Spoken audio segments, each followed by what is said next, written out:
الحمد لله نحمده ونستعينه ونستغفره ونعوذ بالله من شرور أنفسنا ومن سيئات أعمالنا.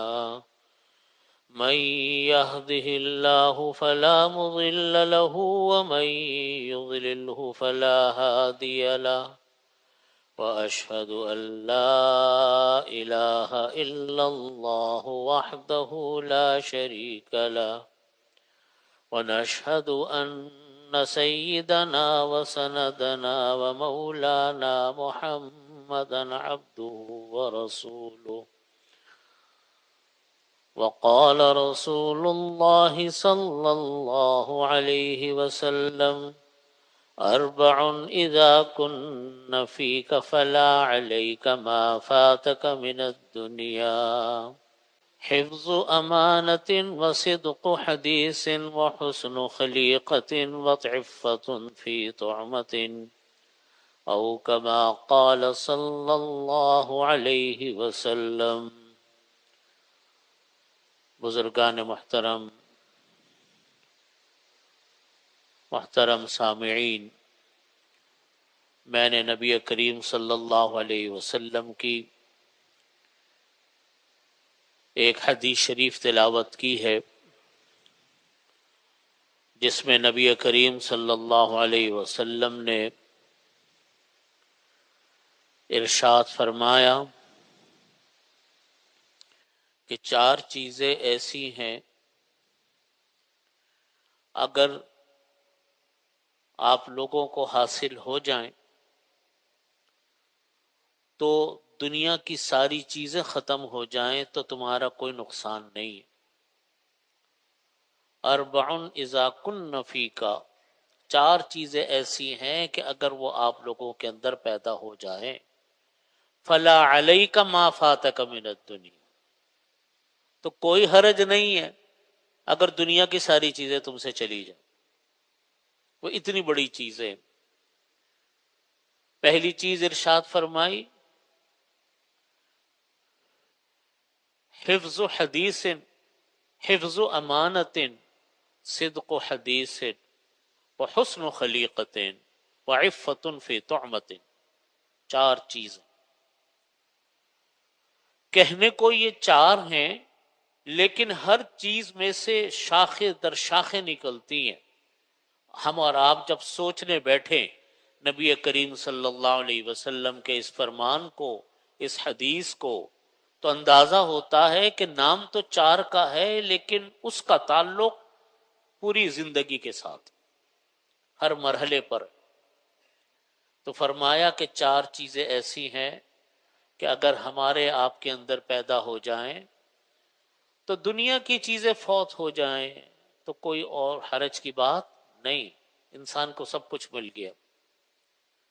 اور میں نے جیسے بھی بنیادی بات یہ ہے جو سمجھنے کی بات ہے کہ یوں تو عبادات دین کا اہم ترین حصہ ہے اور فرائض اسلام سے اس کا تعلق، نماز ہے، روزہ ہے، زکوٰۃ ہے اور حج فرائض اسلام ہے، اہم ترین شعبہ دین کا. لیکن دین کی تعلیمات صرف عبادات پر مکمل نہیں ہو جاتی، یا دین کا تعلق صرف عبادات تک محدود نہیں ہے، بلکہ دین کا تعلق اس کے علاوہ دیگر شعبوں کے ساتھ ہے. وہ سب مل کر دین کی تعلیمات بنتی ہیں. ان میں یہ چار چیزیں ان سے تعلق رکھتی. پہلی چیز فرمائی نبی علیہ الصلوۃ والسلام نے کہ امانت کی حفاظت، کسی انسان کے پاس امانت رکھوائی جائے اس کی حفاظت کرے. دوسری چیز فرمائی سچی گفتگو، سچی بات کرنا. تیسری چیز فرمائی حسن اخلاق، اچھے اخلاق کا برتاؤ کرنا. چوتھی چیز فرمائی عفت فی طعمت، کھانے میں پاکیزگی اختیار کرنا، حلال کھانا کھانا. پہلی چیز فرمائی حفظ و امانہ. امانت کا ترجمہ ہم اور آپ جو سمجھتے ہیں، کرتے ہیں، اس کا تعلق ہم صرف اس سے سمجھتے ہیں کہ کسی کے پاس کوئی پیسے رکھوائے جائیں، کوئی سامان رکھوایا جائے اور وہ اس سامان کو بعینہ ہی واپس کر دے تو امانت ادا ہو گئی۔ ہمارے نزدیک امانت کا اتنا تصور ہے۔ یہ امانت کا تصور کا بہت چھوٹا سا حصہ ہے۔ امانت کا مفہوم اس سے بہت بڑا۔ امانت کا مطلب ہے کہ اللہ تعالیٰ نے یا انسان خود کسی بھی ذمہ داری کو جب لیتا ہے، کوئی چیز اللہ تعالیٰ نے ہمارے حوالے کی ہے، اس ذمہ داریوں کو پورا کرنا یہ امانت کی ادائیگی ہے۔ اس کا تعلق حقوق اللہ سے بھی ہے، حقوق العباد سے بھی۔ اللہ تعالیٰ نے ہمیں ہر انسان کو بنایا، ہر انسان کو اعضاء دیے، ناک ہے، کان ہے، ہاتھ ہیں، پیر ہیں، آنکھیں ہیں، سارے جسمانی اعضاء ہیں۔ یہ جسمانی اعضاء کے ہمارا مالک نہیں ہیں، اسی لیے خودکشی حرام ہے۔ کوئی کہے کہ جی میری جان ہے، جس طرح دل چاہے استعمال کرو، نہیں، ایسا نہیں ہے جس طرح دل چاہے استعمال کرو آپ۔ جیسا آج کل کا جملہ مشہور ہے، میرا جسم میری مرضی۔ میری مرضی نہیں چلتی، میری مرضی اس میں چلتی اگر میں خود ان میں سے کسی چیز کو بناتا۔ میں نے تو ایک چیز بھی نہیں بنائی، اور نہ کسی چیز کی طاقت کے زائل ہونے کو میں روک سکتا ہوں۔ کوئی روک سکتا ہے؟ خدا نہ خواستہ کسی کے آنکھوں میں کوئی تکلیف ہو جائے، کسی کے کانوں میں کوئی مسئلہ آ جائے، ٹانگوں میں درد ہو جاتا ہے، کمر میں ہوتا ہے، کوئی انسان کا عضو کام کرنا چھوڑ دیتا ہے، یا کسی عضو کی کارکردگی کم ہو جاتی ہے، میرا آپ کا کوئی کنٹرول ہے؟ دیا بھی اللہ نے، لینے والی ذات بھی کس کی ہے؟ اللہ کی۔ ہر عضو کے اندر طاقت اللہ نے ڈالی، قوت اللہ نے ڈالی۔ وہ خالق، وہ مالک، وہ رب کائنات، وہ رب ذوالجلال، تمام طاقتوں کا سر چشمہ اللہ۔ قوت اللہ کے ہاتھ میں، صحت اللہ کے ہاتھ میں، زندگی اللہ کے ہاتھ میں، موت اللہ کے ہاتھ میں، رزق کے خزانے اللہ کے ہاتھ میں، ہر چیز کا خالق اللہ، ہر چیز کا مالک اللہ، ہر چیز کا دینے والا اللہ، ہر چیز کا لینے والا اللہ۔ ہمارا کیا اختیار ہے اپنے جسم کے اوپر؟ آنکھیں ہمارے پاس امانت، کان ہمارے پاس امانت، جسم کے سارے اعضاء ہمارے پاس امانت اللہ کی۔ اور ہر ایک کے استعمال کی حدود بھی اللہ نے ہمیں بتائی ہیں۔ آنکھوں کو یہاں دیکھنا ہے، وہاں نہیں دیکھنا، ناجائز چیزیں نہیں دیکھنی۔ یہ ہاتھ انسان کے، اس ہاتھ سے کسی انسان کی عزت پر مت ہاتھ ڈالنا، کسی انسان کے مال کے اوپر ناجائز طریقے سے مت اٹھانا، کسی انسان کے اوپر ظلم مت کرنا۔ ہر چیز کا حکم، ہر چیز کی حدود ہے، آنکھوں کی یہ، ٹانگوں کی یہ۔ تو یہ سب چیزیں ہمارے ہاتھوں میں امانت ہے۔ امانت کا مطلب کیا ہوتا ہے؟ کہ جیسا دینے والے نے حکم دیا اس کے مطابق استعمال ہوگا۔ ہم اپنی مرضی سے چاہیں کہ میں یہ کر لوں، کر تو لیں، لیکن پھر اللہ کے ہاں پکڑ بھی ہے۔ میں اپنے ہاتھوں سے اگر کسی انسان کو نقصان پہنچاتا ہوں، اپنے ہاتھوں سے کسی کا مال خدا نہ خواستہ میں چھینتا ہوں ناجائز طریقے سے، تو کرنے والا کر تو لیتا ہے، لیکن اللہ کی کیا پکڑ سے بچے گا؟ اللہ کے کیا عذاب سے بچے گا؟ زبان ہے، جرمہ صغیر و جرمہ کبیر، فرمایا جسم چھوٹا سا لیکن جرائم بڑے بڑے۔ اسی زبان سے جھوٹ بھی نکلتا ہے، اسی زبان سے غیبتیں بھی نکلتی ہیں۔ کتنے بڑے بڑے جرائم ہیں، کتنے بڑے بڑے گناہ میں انسان کو یہ زبان دھکیل دیتی ہے۔ ہمارے پاس زبان اللہ نے دی، لیکن اس زبان کی حدود و قیود اللہ نے ہمیں بتائی۔ بچے ہیں ہمارے، انسان کو اللہ اولاد دیتا ہے، اللہ کی عظیم نعمتوں میں سے ایک نعمت اولاد ہے، لیکن یہ اولاد ہمارے پاس امانت ہے۔ یہ تو نہیں ہے کہ اپنے ان اولادوں کو ہم جس طرح دل چاہے چھوڑ کر ان کو ہم تیار کر لیں، ایسا تو نہیں ہے، بلکہ اللہ رب العزت نے کلکم راعٍ وکلکم مسئول عن رعیتہ، او کما قال صلی اللہ علیہ وسلم، فرمایا کہ تم میں سے ہر انسان نگہبان ہے، تو تم میں سے ہر انسان کے اپنے ماتحتوں کے بارے میں سوال ہوگا کہ تم نے اپنے ماتحتوں کو کس طرح کیا، کیا تیار کیا۔ قرآن کریم میں اللہ تعالیٰ فرماتے یا ایھا الذین آمنوا قوا انفسکم واہلیکم نارا، اے ایمان والو اپنے آپ کو اور اپنے گھر والوں کو آگ سے بچاؤ۔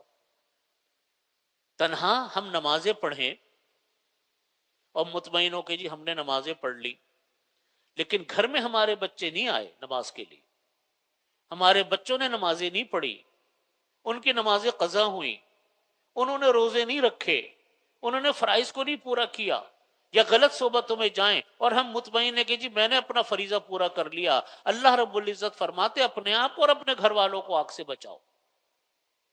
پتہ چلا کہ انسان کی اولادیں ہمارے ہاتھوں میں امانت ہیں۔ ہم سے یہ سوال ہوگا کہ تم نے تربیت کیسے کی اپنی اولادوں کی۔ انبیاء کرام کے کتنے واقعات آپ پڑھتے ہیں کہ کس طریقے سے انہوں نے تربیت کی اپنی اولادوں کی۔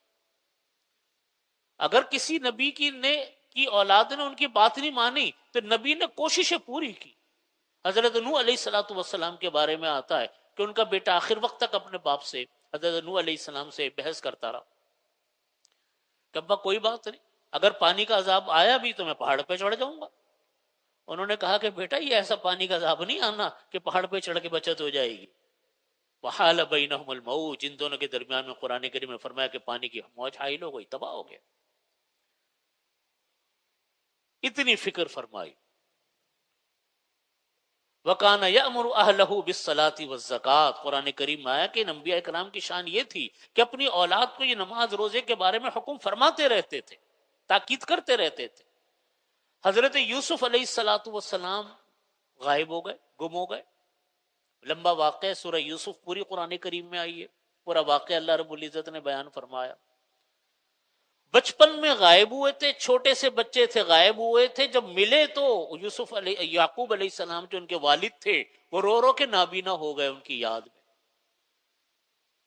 اور ایک طویل عرصے کے بعد، برس کے بعد یعقوب علیہ السلام کو پتہ چلا کہ میرا بیٹا یوسف وہ تو وزیر خزانہ ہے مصر کا، اور پھر بعد میں وہ بادشاہ بنے۔ پورا واقعہ آتا ہے، بھائیوں نے جا کر بتایا۔ اب دیکھو حضرت مفتی صاحب رحمۃ اللہ علیہ نے بھی معرف القرآن میں لکھا اور دیگر حضرات نے بھی لکھا تفسیر کی کتابوں میں کہ جب یعقوب علیہ السلام کو پتہ چلا کہ یوسف زندہ ہیں، انی لاجد ریح یوسف، قرآن کریم میں فرمایا کہ مجھے یوسف کی خوشبو آ رہی ہے، لولا ان تفن، اگر تم مجھ کو یہ نہ کہو کہ تم بہک گئے ہو، مجھے تو یوسف کی خوشبو آ رہی۔ اللہ کے نبی تھے۔ بیٹوں نے آ کر بتایا کہ جی یوسف زندہ ہیں اور وہ وہاں ایک بڑے اونچے منصب پر فائز ہیں مصر کے اندر۔ یعقوب علیہ السلام کنعان میں تھے، آج کل اس کا نام خلیل ہے، فلسطین کا شہر۔ پہلا سوال یعقوب علیہ السلام نے کیا کیا؟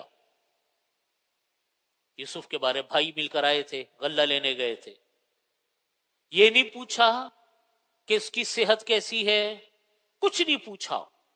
پہلا سوال یہ کیا جو ہم سب کے لیے ایک ہمیں یہ اصول بتاتا ہے کہ اولاد کی طرف کتنے متوجہ ہونا چاہیے۔ یوسف علیہ السلام کے بارے میں یعقوب علیہ السلام نے پہلا سوال یہ کیا، بتاؤ اس کی دینی حالت کیسی۔ ان کو یہ فکر تھی، والد کو، یعقوب علیہ السلام کو، کہ اتنے عرصے وہ بچہ غائب رہا، بچپن میں غائب ہوا، نہ ماں کا سایہ نہ باپ کا سایہ سر پر، کوئی دیکھنے والا نہیں، کوئی پوچھنے والا نہیں، کوئی تربیت کرنے والا نہیں، پتہ نہیں کہاں کہاں اٹھا بیٹھا ہوگا، کیسا وقت گزرا ہوگا اس کا، کن صحبتوں میں بیٹھا ہوگا۔ پہلا سوال کیا کہ بتاؤ اس کی دینی حالت کیسی۔ یہ اصول آج ہم اگر اپنے اوپر رکھ کر دیکھیں، ہمارے ہاں کتنے لوگوں کے بچے غیر مسلم ملکوں میں پڑھتے ہیں، فیشن ہے۔ کبھی کسی ماں باپ نے پوچھا، یہ تو پوچھتے کہ بیٹا جاب لگ گئی، بیٹے تمہارے نمبر کتنے آئے، فیل تو نہیں ہو گئے، کتنی آمدنی مل جاتی ہے۔ کوئی یہ پوچھتا ہے کہ بیٹا تم نے نمازیں بھی پڑھی، کسی غلط صحبت کے جہاں مواقع زیادہ ہوتے ہیں وہاں تو نہیں اٹھنے بیٹھنے لگ گئے، کسی غلط چکروں میں تو نہیں لگ گئے؟ کتنے ماں باپ نے پوچھا ہوگا آج اپنے بچوں کو؟ پہلا سوال ہوگا آج کل ہمارے ہاں کہ بیٹا جاب لگی، نمبر کتنے آئے، مہینے میں کتنے کما لیتے ہو؟ یہ ہیں سوالات آج کل کے ہمارے یہاں۔ بہت کم ماں باپ ہوں گے جو کبھی بچوں سے پوچھتے ہوں گے کہ بیٹا تمہارا کسی مسجد میں بھی جانا ہوتا ہے، کسی نیک مجلس میں بھی جانا ہوتا ہے، بیٹا دیکھو شراب کو ہاتھ مت لگانا، بیٹا حلال کمانے کی فکر کرنا، کسی غلط صحبتوں میں مت بیٹھنے لگ جانا۔ آج کتنے لوگ پوچھتے ہوں گے؟ شاید ہی کوئی خاندان ایسا ہو جس کا آدمی آج باہر نہ ہو۔ تو یہ سب چیزیں ہمارے ہاتھوں میں امانت ہیں، حفظ و امانہ۔ میں نے عرض کیا کہ نام امانت چھوٹا سا، چار پانچ حروف کا مجموعہ، لیکن اس کا تعلق شاخ در شاخ پوری زندگی سے ہمہ وقت ہے، پیدائش سے لے کے موت تک ہے۔ امانت، انسان ملازمت کرتا ہے، یہ امانت ہے۔ جب ہم نے کسی سے معاہدہ کر لیا کہ ہم اتنا کام کریں گے، یا ہم نے کسی سے کام وعدہ کر لیا کہ ہم آپ کا یہ کام کر کے دیں گے، چاہے تجارتی ہو چاہے ملازمت کا ہو، اس کو پورا کرنا یہ امانت کی حفاظت ہے۔ کسی نے کہا کہ میری اس بات کا خیال کرنا، بتانا مت، اب آپ نے وعدہ کر لیا، یہ امانت ہے۔ المستشار مؤتمن، حدیث شریف میں فرمایا جس سے مشورہ لیا جاتا ہے گویا کہ اس کے پاس امانت رکھوا دی گئی۔ ایک آدمی پوچھتا بھائی مجھے مشورہ دے دو، مشورہ طلب کرنے والا کیا ہوتا ہے؟ اس سے جب مشورہ مانگا، یہ امانت، صحیح مشورہ دو۔ ہمارے ہاں بہت سارے لوگ غلط مشورے دیتے، جان بوجھ کر غلط مشورے دیتے ہیں۔ ایک ہوتا ہے مشورہ میں اس کی رائے غلط تھی، وہ ایک الگ بات ہے، ایک ہے جان بوجھ کر مس گائیڈ کرنا جس کو ہم کہتے ہیں۔ یہ بہت پھیلا ہوا ہے ہمارے معاشرے۔ آپ صاحب جواب دے دو کہ بھئی میں آپ کو جواب نہیں دے سکتا، آپ جھوٹ کیوں بولتے، غلط بات کیوں کرتے؟ فرمایا المستشار مؤتمن۔ تو یہ امانت کا تعلق زندگی کے بے شمار شعبے سے ہے، اس لیے آپ نے فرمایا کہ یہ خصلت پیدا ہو جائے، امانت کی حفاظت، امانتوں کو پورا کرنا، اپنی ذمہ داریوں کو پورا کرنا۔ یہ ایک لفظ چھوٹا سا لیکن زندگی کے ہر شعبے کے اوپر محیط اور پھیلا ہوا ہے۔ یہ پہلی چیز نبی علیہ الصلوۃ والسلام نے ارشاد فرمائی۔ وقت تھوڑا سا ہے، میں چھوٹی چھوٹی سی تشریح سب کی عرض کر دوں۔ دوسری چیز فرمائی صدق حدیث، سچی بات کرو، جھوٹ مت بولو۔ جھوٹ کی دو قسمیں، زبان سے جھوٹ، عمل سے جھوٹ۔ زبان سے جھوٹ ہوتا ہے اور ایک کس سے ہوتا ہے؟ عمل سے ہوتا ہے۔ انسان یہ ظاہر کرتا ہے کہ میں یہ ہوں، وہ ہوتا نہیں ہے۔ ایک آدمی ڈاکٹر ظاہر کرتا ہے، وہ ڈاکٹر نہیں۔ ایک آدمی انجینئر ظاہر کرتا ہے، انجینئر نہیں ہے۔ ایک آدمی اپنے آپ کو عالم اور مفتی ظاہر کرتا ہے، وہ عالم اور مفتی نہیں ہے۔ یہ ساری عملی طور پر جھوٹ کی قسمیں ہیں، زبان سے جھوٹ تو ہے ہی۔ اور جھوٹ اتنا بڑا کبیرہ گناہ کہ نبی کریم صلی اللہ علیہ وسلم قرآن کریم میں فرمایا کہ لعنت اللہ علی الکاذبین، جھوٹوں پر اللہ کی لعنت ہو۔ قرآن پاک کی آیت، جھوٹوں پر اللہ کی لعنت۔ ان الصدق ینجی، بے شک سچائی انسان کو نجات دیتی ہے، والکذب یہلک، اور جھوٹ انسان کو ہلاک کر ڈالتا ہے۔ آیت المنافق ثلاث، پہلی فرمایا کہ منافق کی تین نشانیاں ہیں، ان میں سے پہلی چیز فرمائی کہ جب بات کرے تو جھوٹ بولے۔ وَإِذَا وَعَدَ أَخْلَفَ وَإِذَا اؤْتُمِنَ خَانَ، وعدہ کرے تو وعدہ خلافی کرے، امانت رکھوائی جائے تو امانت میں خیانت کرے۔ یہ اور سچ، یہ وہ گناہ، یہ وہ اعمال ہیں، سچ بولنا، کہ کوئی انسان سچا ہو اس کی عزت کہیں سے کہیں پہنچ جاتی ہے، اور کوئی انسان جھوٹ بولے اس کی عزت کہیں سے کہیں نیچے چلی جاتی۔ اتنا بڑا عمل ہے یہ۔ ایک عورت کے بارے میں حدیث شریف میں آتا ہے، آج کل ہمارے ہاں لوگ کہتے ہیں جی میں تو مذاق کر رہا تھا، پورا جھوٹ بول کے آخر میں کہتے ہیں میں تو مذاق کر رہا تھا، گویا کہ اب یہ کوئی گناہ نہیں رہا۔ یہ مذاق میں جھوٹ ہو یا سنجیدگی سے جھوٹ ہو، بچوں سے جھوٹ ہو یا بڑوں سے جھوٹ ہو، ہر سطح پر جھوٹ جھوٹ ہی ہے، اس کا اسی طرح گناہ ہے، چاہے چھوٹے بچے سے جھوٹ بولے باپ یا کوئی بھی انسان۔ ایک عورت کہتی ہے، ایک بچے کو بلانے لگی نبی کریم صلی اللہ علیہ وسلم کے زمانے میں، اور کہتی ہے کہ میں کھجور دوں گی۔ وہ بچہ آ نہیں رہا تھا اس عورت کے پاس، وہ بچہ آ گیا۔ آپ نے اس عورت سے پوچھا کہ بتاؤ تمہارے پاس کھجور ہے؟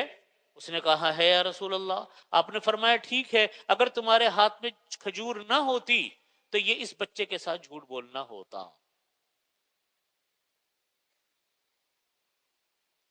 تو یہ ہے آج کل ہمارے ہاں ایک بہت بڑا فتنہ، میں کہتا ہوں ایک بہت بڑا سلسلہ میں دیکھ رہا ہوں، جھوٹے نسب کو لگانا۔ قرآن پاک میں واضح الفاظ میں منع فرمایا گیا کہ اپنے باپ اپنا نسب جھوٹا مت لکھو۔ آپ صلی اللہ علیہ وسلم نے بڑی سخت وعید ارشاد فرمائی۔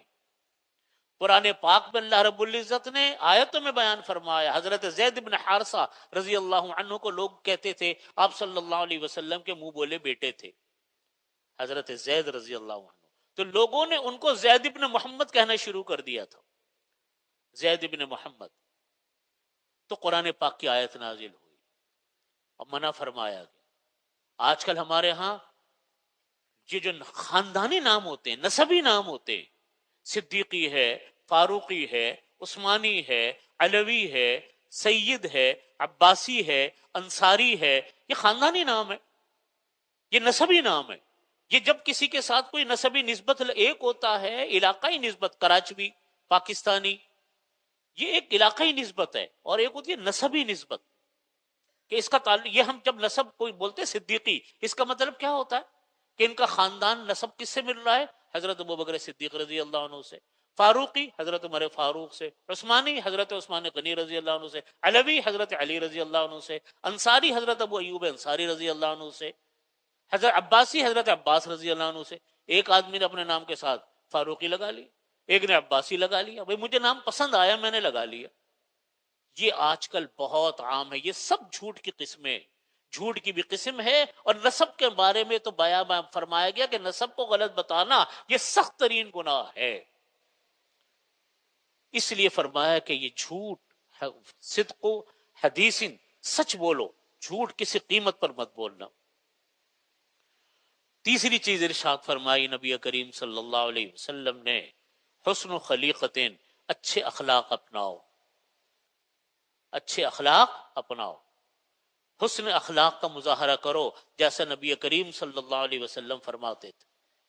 آپ صلی اللہ علیہ وسلم کسی کے ساتھ بدتمیزی نہیں فرماتے تھے، کسی کے ساتھ توہین نہیں فرماتے تھے۔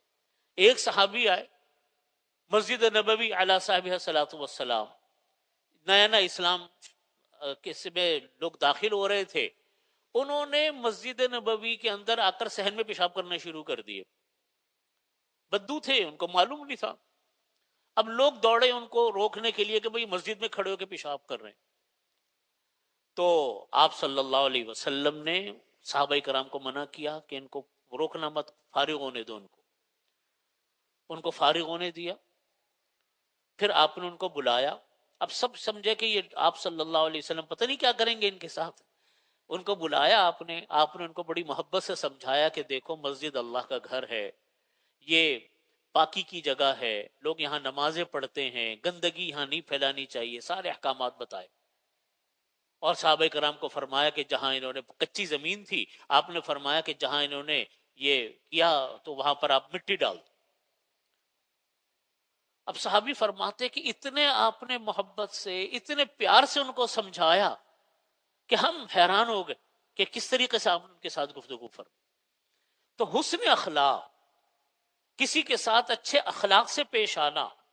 میں حضرت تھانوی رحمۃ اللہ علیہ کے ملفوظات میں پڑھ رہا تھا، حضرت تھانوی رحمۃ اللہ علیہ نے فرمایا کہ دیکھو بد اخلاقی، کسی کے ساتھ بد اخلاقی کا مظاہرہ کرنے سے جو انسان بد اخلاق ہوتے ہیں، جن کو ہم آج کل کی اصطلاح میں زبان میں کہتے ہیں کہ بات کرنے کی جس کے بارے میں کہتے تمیز نہیں ہے، فرمایا کہ بد اخلاقی کا ایک واضح نقصان یہ ہوتا ہے کہ اللہ تعالیٰ اس کی عزت دلوں سے ختم فرما دے، اس کی عزت دلوں سے ختم ہو جاتی۔ پھر حضرت نے فرمایا کہ یہ خیال مت کرنا کہ متکبر لوگوں کی تو بڑی عزت ہوتی ہے آج کل، جو بڑے بڑے عہدیدار بڑے بڑے متکبر ہوتے ہیں، لوگ ان کے آگے پیچھے پھر رہے ہوتے ہیں۔ فرمایا وہ ان کی عزت نہیں ہوتی، وہ ان کا خوف ہوتا ہے، وہ ان کے خوف سے عزت کرتے ہیں۔ اس سے دھوکے میں مت پڑنا، کسی گناہ سے انسان کو عزت نہیں ملتی۔ پھر حضرت نے فرمایا، حضرت تھانوی رحمۃ اللہ علیہ نے اپنے مواعظ میں فرمایا کہ دیکھو اگر کسی مجلس میں بھیڑیا آ جائے تو سب کھڑے ہو جائیں گے نا، تو کھڑے عزت سے ہوں گے کہ خوف سے ہوں گے؟ وحشت سے ہوں گے۔ فرمایا کہ یہ ہے وہ۔ تو اس لیے فرمایا کہ اخلاق، حسن و اخلاق اتنا بڑا موضوع ہے کہ کوئی حد و انتہا نہیں۔ آسان لفظوں میں عرض کرتا ہوں، حسن اخلاق کے لیے تعریف، جامع تعریف ہے کہ سنت کو اپنا لو۔ سنت یہ حسن اخلاق۔ بد اخلاقی جس میں تکبر ہے، جس میں غرور ہے، جس میں اپنی بات پر اڑنا ہے، ہر گالم گلوچ ہے، جھوٹ ہے، دھوکہ ہے، یہ ساری بد اخلاقی کی قسمیں۔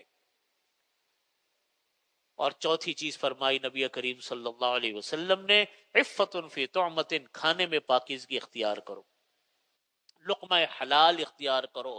جب لقمہ حلال جسم میں جائے گا، اللہ تعالیٰ نیک اعمال کی توفیق عطا فرمائیں گے۔ یا ایھا الناس کلوا من الطیبات واعملوا صالحا، اے ایمان والو تم لوگ حلال کھاؤ، طیب چیزیں کھاؤ، نیک اعمال کرو۔ یہاں حضرات مفسرین فرماتے ہیں کہ کلوا من الطیبات واعملوا صالحا، نیک اعمال کا تعلق ہے ہی حلال کے ساتھ۔ حرام کھا کر کہاں سے نیک عمل ہوگا؟ دل میں خیال ہی نہیں آتا نیکی کا۔ گاڑی ہو، عالی شان گاڑی ہو، پیٹرول سے چلنے والی گاڑی ہو، آپ اس کے اندر ڈیزل بھر دو، مٹی کا تیل ڈال دو، گاڑی چلے گی؟ گاڑی تو جام ہو جائے گی۔ اس لیے کہ گاڑی تو بہت عمدہ ہے، گاڑی تو بڑی شاندار ہے، لیکن اس میں جو ایندھن اور فیول ڈالا وہ غلط تھا۔ انسان کا جسم بہت اچھا، بڑا خوبصورت، لیکن غذا جو جا رہی ہے نعوذ باللہ من ذالک، وہ کس کی جا رہی ہے؟ حرام کی۔ کہاں سے نیک اعمال کے خیال آئے گے؟ نبی کریم صلی اللہ علیہ وسلم نے فرمایا، انسان ہاتھ اٹھا اٹھا کر دعائیں مانگتا ہے، کہتے کہ یا رب یا رب یا رب، اللہ تعالیٰ فرماتے فَأَنَّا أُسْتَجَابُ لَهُ، کیسے میں اس کی دعائیں کو قبول کروں گا؟ اکلہ حرام، مالہ حرام، شربہ حرام، لباسہ حرام، کھانا اس کا حرام کا، لباس اس کا حرام کا، مال اس کا حرام کا، پینا اس کا حرام کا، کہاں سے دعائیں قبول ہوں گی؟ حدیث شریف میں فرمایا کہ انسان جب کوئی حرام مال کھاتا ہے، اللہ تعالیٰ اس کی دعاؤں کو قبول نہیں فرماتے۔ تو کہنے کو یہ چار چیزیں، میں نے جیسا عرض کیا کہ زندگی کے ہر مرحلے پر ان کا تعلق، اس کو آقا کریم علیہ الصلوۃ والسلام نے فرمایا اربع اذا کن فیکا، چار خصلتیں آپ کے اندر پیدا ہو جائیں، پھر فلا علیک ما فاتک من الدنیا، کچھ بھی دنیا کی چیزیں ساری ختم ہو جائیں، آپ کو کوئی نقصان نہیں ہوگا، اللہ نے اگر ان چار خصلتوں سے آراستہ پیراستہ کر دیا۔ نمبر ایک کون سی ہو گئی؟ امانت کی حفاظت، دوسری چیز سچی بات کرنا، تیسری چیز حسن اخلاق، اور چوتھی چیز حلال کا کھانا، لقمہ حلال۔ اللہ رب العزت مجھے، آپ، ہم سب کو اس کی توفیق عطا فرمائے، ہمارے گھر والوں کو توفیق عطا فرمائے۔ اللہ رب العزت نبی پاک صلی اللہ علیہ وسلم کی ہم سب کو سنتوں پر عمل کرنے کی توفیق عطا فرمائے، قرآن پاک کو پڑھنے کی، سمجھنے کی، عمل کرنے کی، دوسروں تک پہنچانے کی توفیق عطا فرمائے۔ وآخر دعوانا الحمدللہ رب